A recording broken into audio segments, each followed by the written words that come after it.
صوفیاء کے اندر کچھ لوگ ایسے ہیں جن کو ملامتی کہا جاتا ہے، ولا یخافون لومۃ لائم، وہ کسی ملامت کرنے والے کی ملامت کی پرواہ نہیں کرتے۔ ذالک فضل اللہ یؤتیہ من یشاء، اللہ کا یہ فضل ہے، رب جسے چاہے عطا کرے۔ حضرت ذوالنون مصری داتا صاحب فرماتے ہیں کہ کمال آدمی تھے،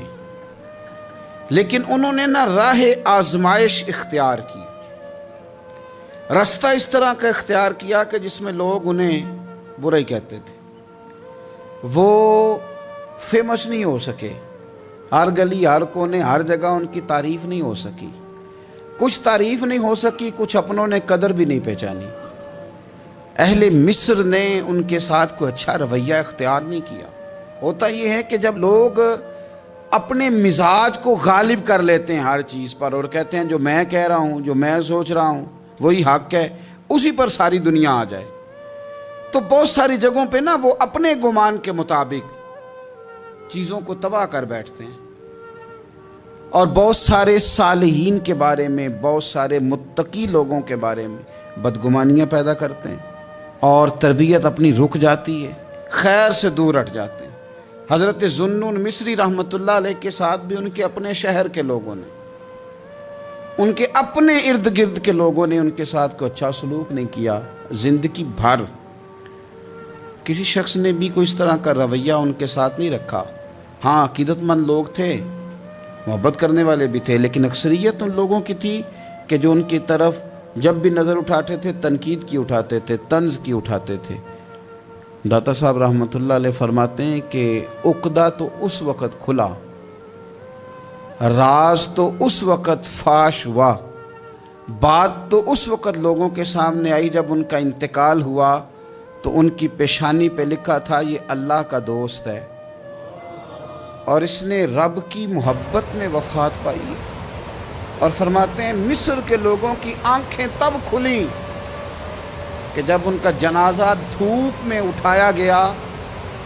تو پرندوں نے آ کے جنازے پہ سایہ کر دیا۔ اس وقت لوگوں کو پتہ چلا یہ تو دو باتیں تھیں۔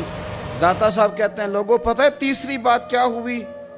جس دن حضرت ذوالنون مصری کا وصال ہوا، 70 نیک لوگوں نے رسول پاک کی زیارت کی،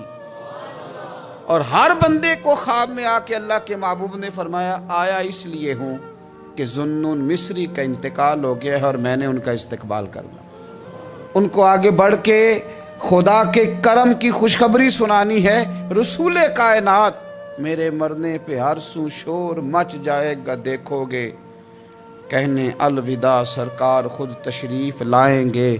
اور درویش نے کہا تھا بات مرندے مکھڑا میرا ہو جاوے جے تازہ، پھر سمجھ لینا محبوب میرے نے آن پڑے ہے جنازہ۔ او بھائی یاد رکھیے گا، بہت سارے لوگ ایسے ہوتے ہیں کہ جن کی لوگ اس طرح قدر نہیں کرتے جتنے کہ وہ قیمتی ہوتے ہیں، لیکن یاد رکھیں ان لوگوں کو بھی یہ سمجھنا چاہیے، اس مثال سے ان کو بھی اپنی ذہن سازی کرنی چاہیے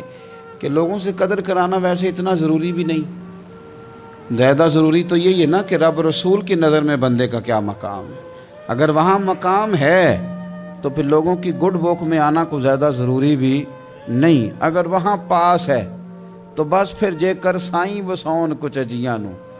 تو پھر کیڑا مائی دا لال اجاڑ سکتا ہے، پھر ضرورت کیا ہے اس قدر زیادہ پریشان ہونے کی۔ تو داتا صاحب رحمۃ اللہ علیہ یہاں فرماتے ہیں کہ کچھ اہل قدر وہ بھی تھے کہ دنیا والے تو قدر نہیں کر سکے، پر رب نے بڑی قدر فرمائی، اللہ کے محبوب علیہ السلام نے بڑے رحمت فرمائی، بڑی کرم نوازی فرمائی۔